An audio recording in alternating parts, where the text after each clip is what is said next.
रामचंद्र राव जी, हमारे राष्ट्रीय महामंत्री आदरणीय सुनील बंसल जी, हमारी राष्ट्रीय उपाध्यक्षा श्रीमती DK अरुणा जी, हमारे इस राज्य के प्रभारी अभय पाटिल जी, हमारे केंद्रीय मंत्री आदरणीय G किशन रेड्डी जी, आदरणीय श्री बंडी संजय जी, हमारे इस राज्य के नेतृत्वकर्ता और जिनके नेतृत्व में जिनके चुनाव प्रभारी रहते हुए मुझे अध्यक्ष के रूप में चुना, ऐसे डॉक्टर K लक्ष्मण जी, हमारे सुधाकर रेड्डी जी, हमारे प्रदेश के संगठन महामंत्री आदरणीय चंद्रशेखर राव जी, हमारे महेश्वर रेड्डी जी जो फ्लोर लीडर हैं, हमारे इस राज्य में चुनाव के दृष्टि से काम देखने के लिए आई हुई हमारी बहन रेखा जी, और हमारे साथ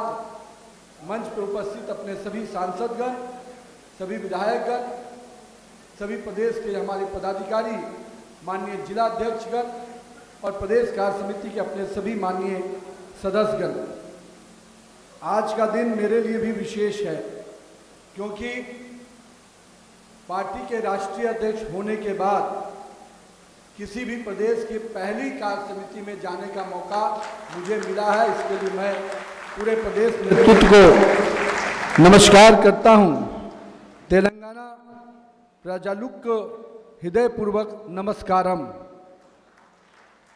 साथियों, आज जब मैं इस प्रदेश कार्य समिति को संबोधित करने के लिए खड़ा हुआ हूं तो मुझे तेलंगाना में पूरी तरह से जो पिछले 2 दिनों के मेरे प्रवास में मुझे देखने को मिला कि तेलंगाना में अब भाजपा का भविष्य निश्चित रूप से सुनहरा दिख रहा है और आने वाला भविष्य भाजपा का होगा तेलंगाना में, ये विश्वास मुझे दिख रहा है। आप जो यहाँ पर सभी लोग उपस्थित हुए हैं, निश्चित रूप से संगठन के निर्माण के लिए, पार्टी के विचारों को के वाहक के रूप में और तेलंगाना के भाजपा के वैसे सेनापति हैं जिनके नेतृत्व में हम तेलंगाना के उस सपने को साकार करेंगे जो उसके गठन के समय में तेलंगाना के लोगों ने देखा है। यानी हम तेलंगाना के लोगों को उसके सपनों का तेलंगाना बनाने का संकल्प लेंगे इस कार्य समिति से। मित्रों, हम सब की ये यात्रा, जो भारतीय जनता पार्टी का एक एक कार्यकर्ता जिस यात्रा में निकल पड़ा है, वो यात्रा विचार के साथ है, वो यात्रा त्याग की यात्रा है, वो यात्रा तपस्या की यात्रा है और वो यात्रा राष्ट्र को प्रथम रखने की यात्रा है। उस यात्रा के हम सभी सहभागी हैं। मित्रों, आज भारतीय जनता पार्टी का ये जो विशाल वटवृक्ष आप देखते हैं, ये कहीं ना कहीं हमारे कार्यकर्ताओं के परिश्रम का, हमारे कार्यकर्ताओं के मेहनत का प्रतिफल है कि आज भारतीय जनता पार्टी जो 1980 में अपने स्थापना के कालखंड में पहले चुनाव में मात्र 2 सांसदों वाली आज पार्टी थी, आज विश्व की सबसे बड़ी पार्टी बनकर उभरी है। इसका श्रेय भारतीय जनता पार्टी के उस बूथ के कार्यकर्ता को जाता है, क्योंकि वह बूथ का कार्यकर्ता जो सबसे निचले स्तर पर काम करते हुए भाजपा के कमल खिलाने का संकल्प को पूरा करता है। मैं आज के दिन भारतीय जनता पार्टी के अपने उस वट वृक्ष को स्थापना काल से हम कह सकते हैं, जब जनसंघ काल में जनसंघ की स्थापना हुई और उस वट वृक्ष को बड़ा करने में और उसको कहीं ना कहीं अपने प्रेरणा से आगे बढ़ाने वाले अपने श्रद्धेय श्यामा प्रसाद मुखर्जी जी को भी याद करता हूं, उनके बलिदान को याद करता हूं, क्योंकि वैसे ही नेताओं का बलिदान है जो आज भारतीय जनता पार्टी इस रूप में दिख रही है। मित्रों, आज के दिन मैं पंडित दीनदयाल उपाध्याय जी के उस एकात्म मानव दर्शन को भी याद करना चाहता हूं, क्योंकि आज उनके वो विचार ही थे जो हमारे नेतृत्वकर्ता माननीय नरेंद्र मोदी जी ने अंतिम व्यक्ति तक विकास की योजनाएं कैसे पहुंचे, अंत्योदय के सपने को साकार करने में लगे हैं। मित्रों, आज के दिन मैं अपने श्रद्धेय अटल बिहारी वाजपेयी जी को भी स्मरण करता हूं, जिन्होंने इस देश में एक ऐसी राजनीति की शुरुआत की जिसमें संवाद है, शालीनता है और सुशासन की सरकार का मॉडल है।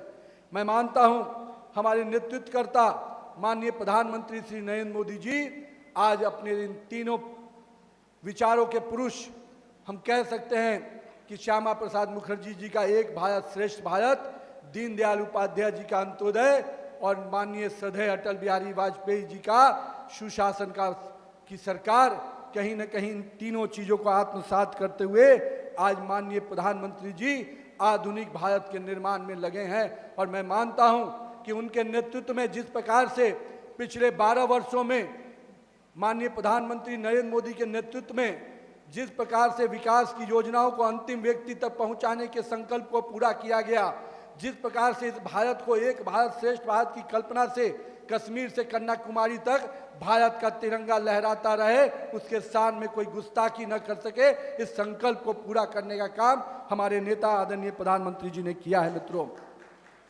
अगर आज हम कहते हैं कि सुशासन की सरकार की बात, तो मैं मानता हूं पिछले 12 वर्षों में जिस प्रामाणिकता के साथ, जिस संकल्प के साथ हमारे नेता माननीय प्रधानमंत्री जी काम कर रहे हैं, मैं मानता हूं कि पिछले 12 वर्षों में हमारे विपक्ष के साथी में भी इतनी हिम्मत नहीं हो पाई कि हमारे एक मंत्री पर भी दाग लगा कर देखे यह है भारतीय जनता पार्टी का सुशासन की सरकार। लेकिन मित्रों, हम जिस प्रकार से अपने तीनों नेता के प्रेरणा से नरेंद्र मोदी के नेतृत्व में सरकार आगे बढ़ा रहे हैं, लेकिन मुझे मालूम है कि आज भी हमारे पास कई और चुनौतियां हैं।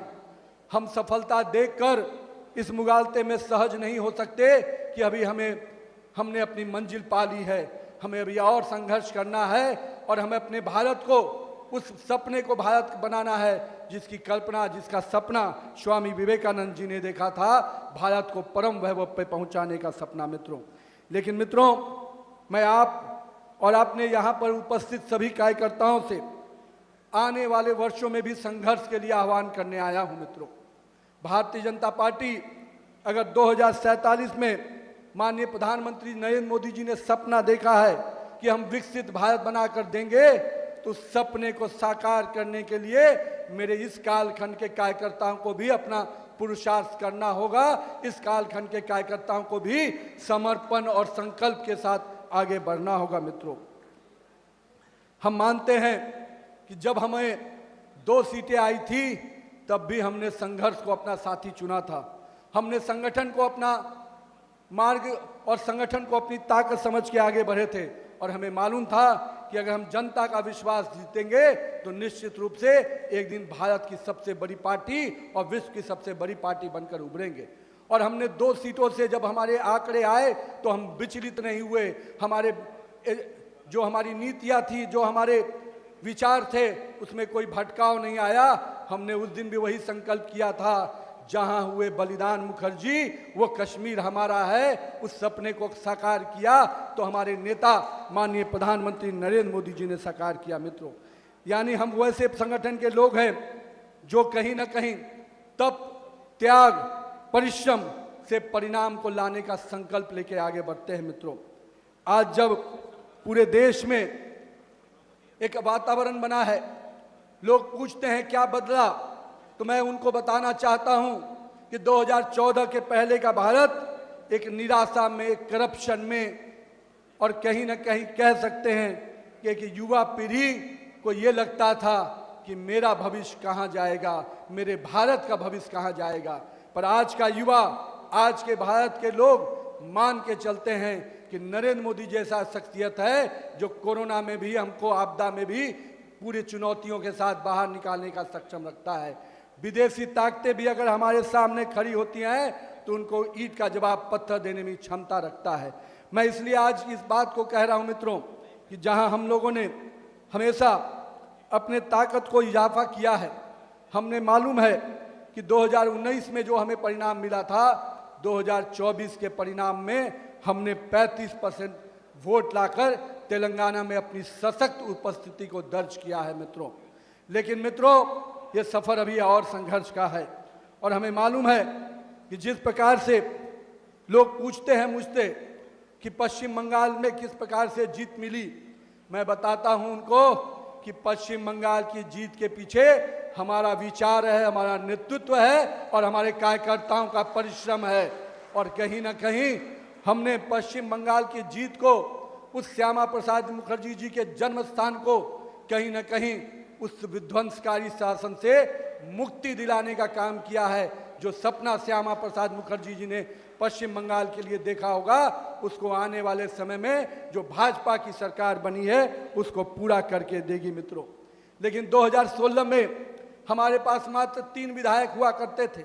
हमारे कार्यकर्ताओं ने संघर्ष नहीं छोड़ा। हम 2021 में भी तनावपूर्ण स्थिति में चुनाव जीते। जितने आंकड़े पे हम आए थे उसके बावजूद भी हमारे कार्यकर्ताओं पर यातनाएं हुई। हमारे कार्यकर्ताओं ने कई प्रकार के पीड़ित हुए, लेकिन हमारे कार्यकर्ताओं ने संघर्ष नहीं छोड़ा मित्रों। इसलिए मैं पश्चिम बंगाल के जीत के संदेश के साथ आज अपने कार्यकर्ताओं के बीच में आया हूं कि मित्रों, पश्चिम बंगाल में जितनी भी यातनाएं हुई, हमारा कार्यकर्ता डिगा नहीं, उसने संकल्प के रास्ते को ही चुना, संघर्ष के ही रास्ते को चुना। और यही कारण है कि आज पश्चिम बंगाल में कमल का फूल खिला है मित्रों। और इसका श्रेय हमारे कार्यकर्ताओं को जाता है। हमारे कार्यकर्ता सड़क पर उतरे, लाठियां खाई, हमारे जेल गए, कईयों ने खून बहाए और कईयों ने मानसिक उत्पीड़ना से भी हमारी माँ बहनों को भी प्रताड़ित करने का काम वहां पर बैठी हुई सरकार कर रही थी और कांग्रेस और उसके शागिर्दों की बोली नहीं निकल रही। आज वो कहते हैं कि ऐसी सरकार बनी है। अरे जिस दिन हमारे कार्यकर्ताओं पर, जिस दिन बंगाल के लोगों पर पीड़ा हो रही थी, जिस दिन माँ बहनों का अपमानित किया जा रहा था, उस दिन एक भी कांग्रेस का नेता बोलने के लिए बाहर नहीं आया था। और जितने ये अपोजिशन के लोग हैं उनकी बोलती नहीं निकलती थी। अरे ये लोग कहीं ना कहीं इस देश के महिलाओं का, इस देश के नागरिकों का सम्मान कभी कर ही नहीं सकते, क्योंकि इनके मन में केवल सत्ता है और सत्ता इनसे और दूर जा रही है इनके इसी व्यवहार और आचरण के कारण। मित्रों, हम आज यहाँ पर आप सबके बीच में उपस्थित हुए हैं मित्रों, लेकिन मैं आपको आज एक चीज कहने आया हूं मित्रों। आइए हम लोग सड़क पर संघर्ष करने के लिए तैयार हो जाएं। तेलंगाना में अगर परिवर्तन लाना है मित्रों, तेलंगाना के लोगों की आवाज बनना है, तो हमको जनता के साथ उनकी समस्याओं से जुड़ना होगा और जनता की आवाज पूरी तरह से सड़कों पे खड़ा होकर उतारना होगा। और मुझे पूरा भरोसा है कि मेरे भाजपा के कार्यकर्ता, मेरे पार्टी के कार्यकर्ता पूरी ताकत से जनता के विषयों को अगर सड़क पर लेके उतर गए तो 2028 आपका होगा, भाजपा का होगा। मित्रों, मैं जब छत्तीसगढ़ में पार्टी का प्रभारी था तो वहां पर भी कांग्रेस की एनआरकी वाली सरकार थी और लोग कहते थे कि वहां का मुख्यमंत्री बहुत मजबूत है, बहुत ही ताकतवर है। लेकिन मैं आज आपको बताने आया हूं, उस भ्रष्ट अराजकतावादी कांग्रेस की सरकार को भी किसी ने उखाड़ फेंका तो वो भाजपा का कार्यकर्ता ही था मित्रों। और उन्होंने अपने परिश्रम से फिर से वहां पर भाजपा की सरकार बनाई है मित्रों। और तेलंगाना तो वो प्रदेश है जहां पर हमने सबसे शुरुआती दिनों में अपने कमल के फूल को खिलाया है मित्रों। और मैं मानता हूं कि अगर देश में आज पूरे 22 राज्यों में हमारी सरकारें अगर काम कर रही हैं तो कहीं ना कहीं हमारे पास अपना नेतृत्व जो नरेंद्र मोदी के नेतृत्व में है, उसके साथ आज देश की जनता चलने को तैयार है मित्रों। लेकिन हम केवल कांग्रेस की कमजोरी को चुनाव का मुद्दा नहीं, हम अपने कामयाबी को भी चुनाव का मुद्दा बनाएंगे। क्योंकि पिछले 12 वर्षों में इस देश ने जो बदलाव देखा है, इस देश ने जो परिवर्तन देखा है, हम उन विषयों को भी जनता के बीच में लेके जाएंगे मित्रों। और मैं मानता हूं हमारी सरकार की यूएसपी यही है, हम जो कहते हैं उसको करके दिखाते हैं। और इसीलिए नारा बुलंद होता है, मोदी है तो, मोदी है तो। और नरेंद्र मोदी की गारंटी पूरा होने की गारंटी है और कांग्रेस की गारंटी कभी नहीं पूरा होने की गारंटी है मित्रों। मैं देख चुका हूं जहां पर हमारी सरकारें रही, हमने जो जो वादे किए उन वादों को पूरा करने का काम हमारी सरकार ने किया। हमने अगर शिलान्यास किया तो उसके उद्घाटन का भी काम हमारी ही सरकार ने किया है मित्रों। लेकिन ये वो लोग हैं जो वादा करते हैं पर भूल जाने के लिए ही वादा करते हैं मित्रों। आज तेलंगाना में भी जिस प्रकार से माननीय प्रधानमंत्री के नेतृत्व में, नरेंद्र मोदी जी के नेतृत्व में सरकार चल रही है, उन्होंने तेलंगाना के किसानों की भी चिंता की। आज 30 लाख से अधिक किसान पीएम किसान सम्मान योजना का लाभ पा रहे हैं। करीब 33 लाख से अधिक किसान क्रेडिट कार्ड, आज आसान ऋण का काम हमारी सरकार यहाँ पर कर रही है मित्रों। निजामाबाद का हल्दी बोर्ड निश्चित रूप से हल्दी की फसल को किसानों को नई बाजार की संभावनाएं दे रहा है मित्रों। आज 80 लाख से अधिक जो 60 करोड़ से अधिक जो आयुष्मान कार्ड है, उसमें 82 लाख आयुष्मान कार्ड आज आपके तेलंगाना के लोगों के लिए बना है। करीब 1.32 करोड़ गरीबों के खाते खोलने का काम तेलंगाना में हमारी सरकार ने किया है। और मुझे आज ये बताते हुए खुशी है कि तेलंगाना के युवाओं को भी कहीं ना कहीं अवसर देने का काम किसी ने किया है तो नरेंद्र मोदी की सरकार ने किया है। 86,800 करोड़ की युवाओं को जो स्वरोजगार की मुद्रा योजना के माध्यम से उनको अवसर दिया है कि वो आत्मनिर्भर भारत बनाने में आत्मनिर्भर युवा बनकर उभरे। आज पूरे देश में कहते थे लोग कि एक गरीब का बेटा, एक चाय बेचने वाला का बेटा इस देश का प्रधानमंत्री कैसे बन सकता है। अरे चाय बेचने वाला का बेटा ही रेवड़ी पटरी वाले का दर्द समझ सकता है, और वो दर्द माननीय प्रधानमंत्री ने देखा और समझा। और आज हम कह सकते हैं कि पूरे देश में अगर 75 लाख रेवड़ी पटरी को पीएम स्वनिधि योजना से जोड़ा तो उसमें 7.5 लाख लोग तेलंगाना के अपने रेवड़ी पटरी वाले भाई हैं मित्रों। मैं इसलिए इन आंकड़ों को चर्चा कर रहा हूं कि ये आंकड़े तेलंगाना के विकास में भारतीय जनता पार्टी और नरेंद्र मोदी के योगदान को दिखाते हैं मित्रों। और अगर तेलंगाना की जनता ने जब जब हमें जिस प्रकार से आशीर्वाद दिया है, हमने अपने संकल्प को हमेशा पूरा करने का काम किया है। हम सत्ता के आईने से सेवा को नहीं देखते, हमें सत्ता मिलती है नहीं न मिले, लेकिन हम सेवा के भाव से अपनी सरकारों को चलाने के लिए संकल्पित है। और यही कारण है कि एम्स जो यहाँ पर बीबी नगर में आया, और मैं कह सकता हूँ जनजातीय विश्वविद्यालय जो समक्का और सरक्का के नाम से जनजातीय विश्वविद्यालय खोलने का काम भी हमारी सरकार ने किया है। आज करीब 23 से अधिक एकलव्य विद्यालय यहाँ पर चल रहे हैं जो हमारी आदिवासी भाई बहनों को उनके शिक्षा के स्तर को सुधारने के लिए चल रहे हैं। मैं आज इसलिए इन बातों की चर्चा कर रहा हूँ। एक ऐसी सरकार है जो पिछले 3 वर्षों में हम कह सकते हैं कि 3 वर्षों में 6 गारंटी देने के बाद एक भी गारंटी पूरा नहीं करती, और सोई हुई सरकार को निश्चित रूप से हमें उखाड़ फेंकना है मित्रों। हमें मालूम है कि अगर हम उनसे ये सवाल पूछेंगे कि बेरोजगारी भत्ता मिला कि नहीं मिला, आपने महिलाओं को जो आर्थिक सहायता देने का वादा किया था वो किया कि नहीं किया, तो मुझे मालूम है उनका जवाब नहीं आएगा। उनके पार्टी के नेता केवल दरबार सजाने में रहते हैं। कांग्रेस को यहाँ का एटीएम बनाकर दिल्ली के दरबार सजाते हैं। तेलंगाना की जनता की अगर चिंता होती तो इन योजनाओं का लाभ जनता तक पहुंचा होता मित्रों। हाँ, ये अलग बात है, गारंटी के पोस्टर आज भी नजर आ रहे हैं, पर गारंटी जनता के बीच में नहीं पहुंची है, ये हमें जनता तक पहुंचाना है मित्रों। आज जब हम पूरे देश में जीएसटी का रिफॉर्म्स करते हैं और जीएसटी के रिफॉर्म्स के माध्यम से हम लोगों को एक सरल व्यवस्था उपस्थित देते हैं और देने का प्रयास करते हैं। हमने इनकम टैक्स के स्लैब को भी 12 लाख तक पहुंचाकर सामान्य लोगों को जीवन में खुशहाली लाने का हमने जो प्रयास किया, लेकिन मुझे दुख होता है कि तेलंगाना में एक ऐसी सरकार है जो अभी भी आरआर टैक्स के माध्यम से दिल्ली के दरबार को पैसा पहुंचाती है। और ये तेलंगाना का जो ये आरआर टैक्स है, इसको निश्चित रूप से तेलंगाना की जनता का जो मेहनत और परिश्रम का पैसा है वो आरआर टैक्स में नहीं जाएगा। हम उस सरकार को ही उखाड़ फेंकेंगे जो इस प्रकार के टैक्स के माध्यम से हमारे लोगों की शोषण करने का काम करता है। मित्रों, हम लोगों ने अपनी लड़ाई को तय कर लिया है। सड़क से लेकर सदन तक इस सरकार को घेरेंगे और इस सरकार की उल्टी गिनती निश्चित रूप से आज से ही शुरू हो गई है मित्रों।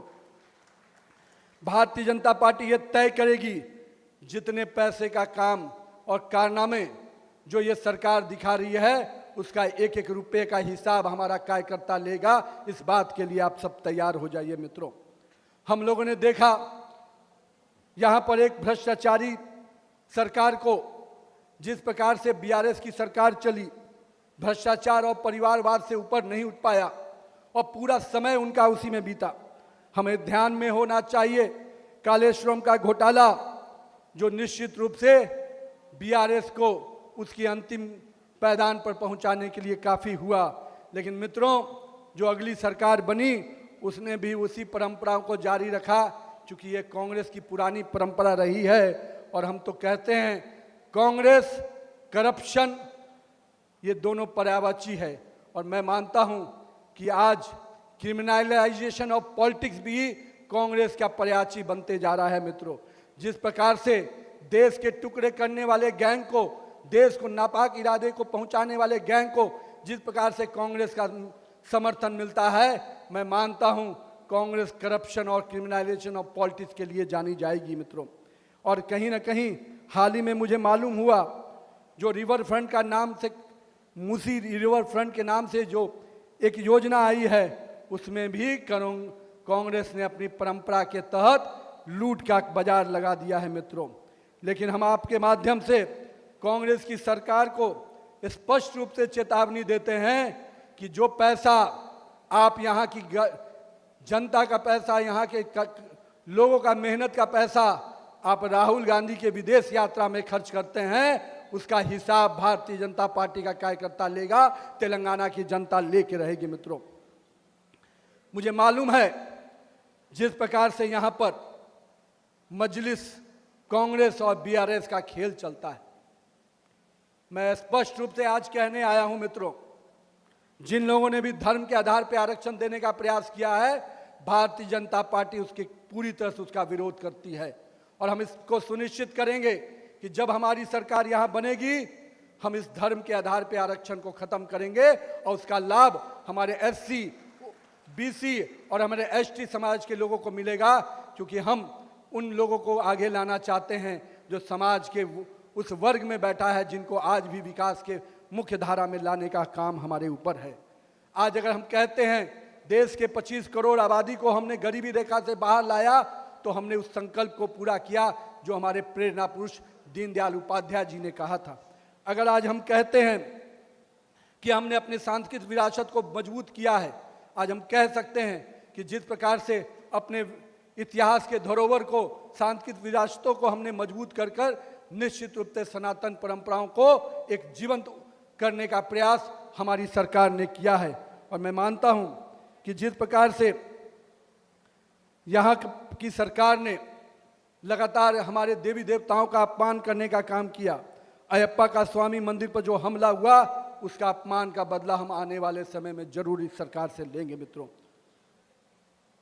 और केसीआर ने भी जिस प्रकार से जनता ने उनको सबक सिखाया है, लेकिन आने वाले समय में हम उनको और भी जनता की इस आवाज़ को और बुलंद करेंगे। मित्रों, लेकिन मित्रों, इस परिवारवादी, भ्रष्टाचारी और वादा खिलाफी की राजनीति करने वाले लोगों को निश्चित रूप से हमें अगर बाहर का रास्ता दिखाना है, तो हमें भी पूरे तरह से संघर्ष के लिए तैयार होना होगा। और मैं मानता हूं इन दोनों दलों का और तीनों दलों का अगर एक विषय पर समानता है, तो वो निश्चित रूप से भ्रष्टाचार, परिवारवाद और वादा खिलाफी का। और हम मानते हैं जहां उनकी राजनीति तुष्टीकरण की है, हमारी राजनीति संतुष्टिकरण की है।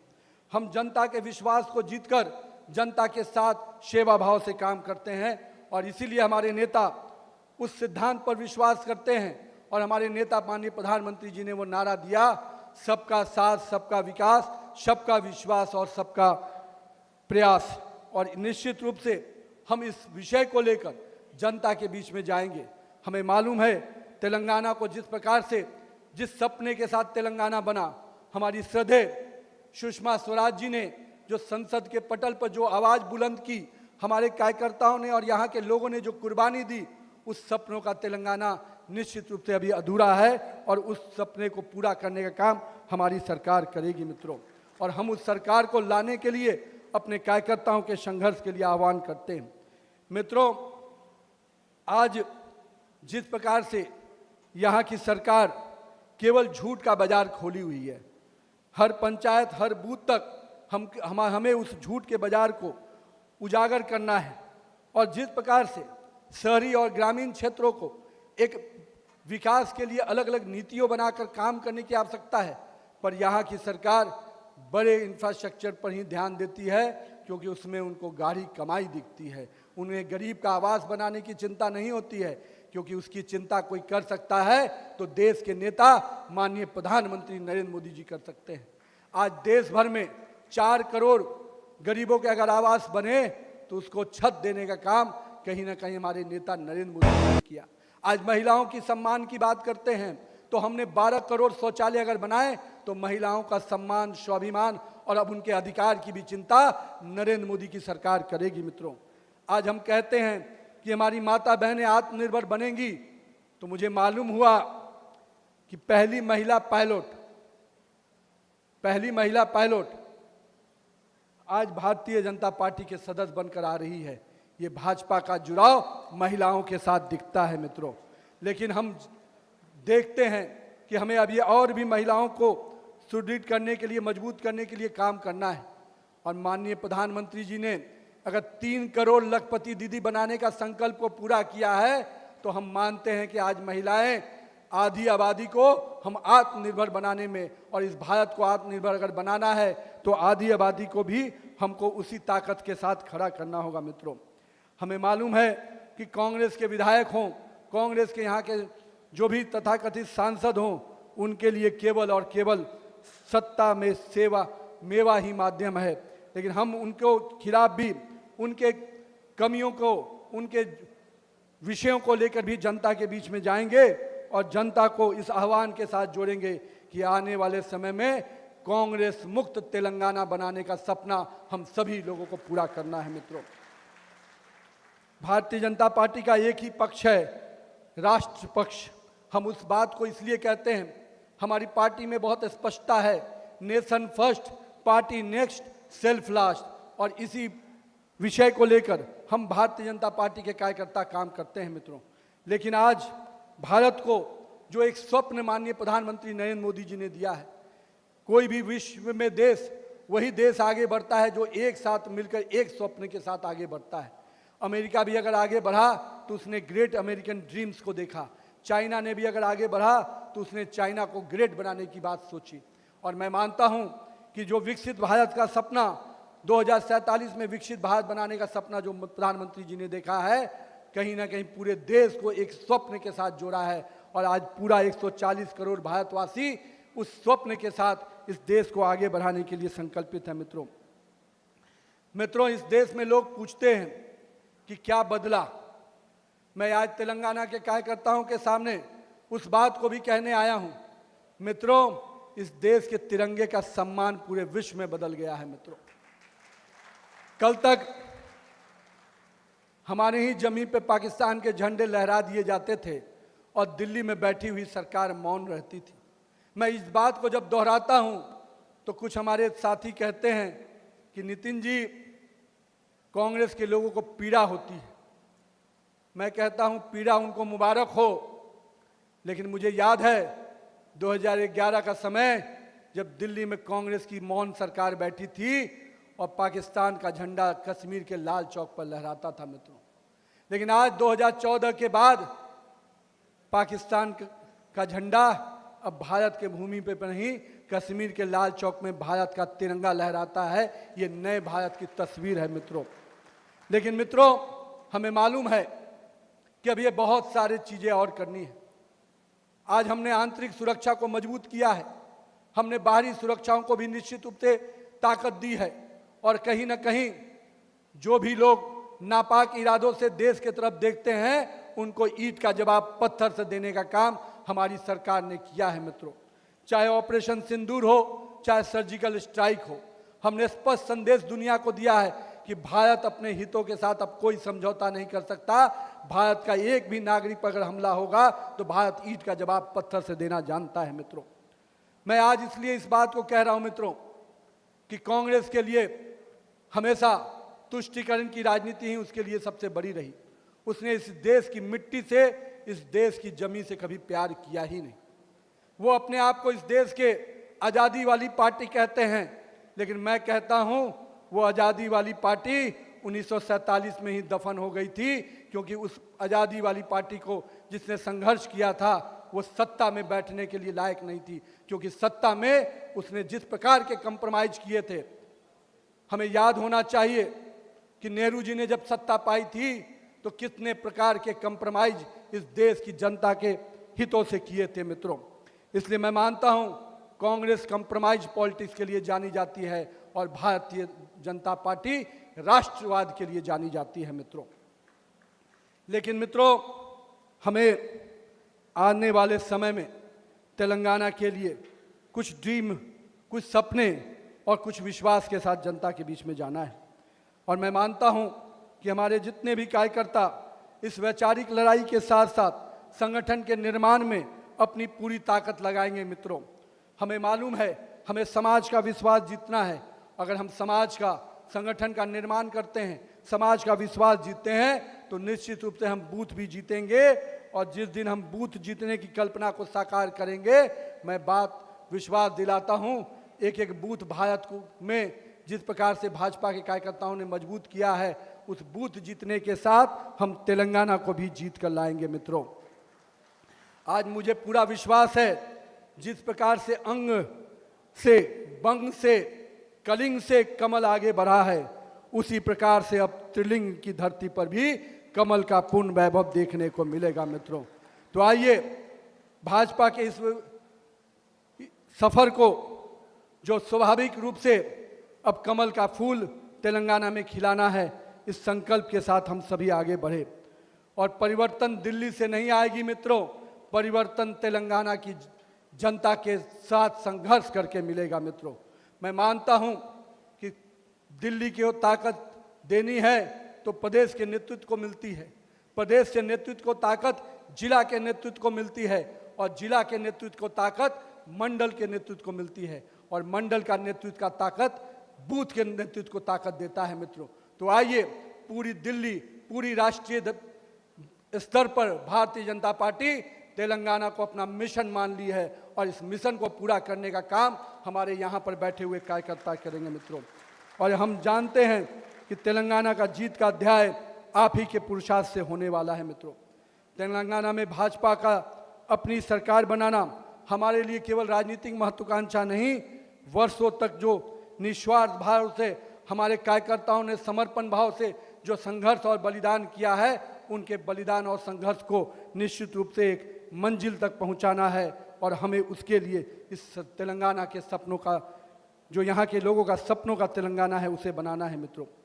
आज मैं आपके सामने ये आह्वान करने आया हूँ कि आइए हम हर घर घर जाएंगे, उस योजना को जो नरेंद्र मोदी जी ने इस देश के, इस राज्य की जनता के लिए किया है, उन योजनाओं को बताएंगे, और तेलंगाना की वर्तमान सरकार की नाकामी को भी हम बताएंगे। तो मित्रों, आइए, हमारा एक लक्ष्य है विकसित भारत, हमारा एक संकल्प है विकसित तेलंगाना, और हमारा एक विश्वास है भाजपा का विजय। इस आह्वान के साथ, इस विश्वास के साथ कि तेलंगाना में हम भारतीय जनता पार्टी की सरकार बनाने को तैयार हैं। क्या मेरे सभी मित्र तैयार हैं? तैयार हैं? भाजपा में अब तेलंगाना में भाजपा की अपनी सरकार बनाएंगे? पूरी तरह से तैयार हैं? एक बार जोरदार ना लगे, भारत माता की, भारत माता की, वंदे वंदे, जय श्री राम, जय श्री राम, जय तेलंगाना।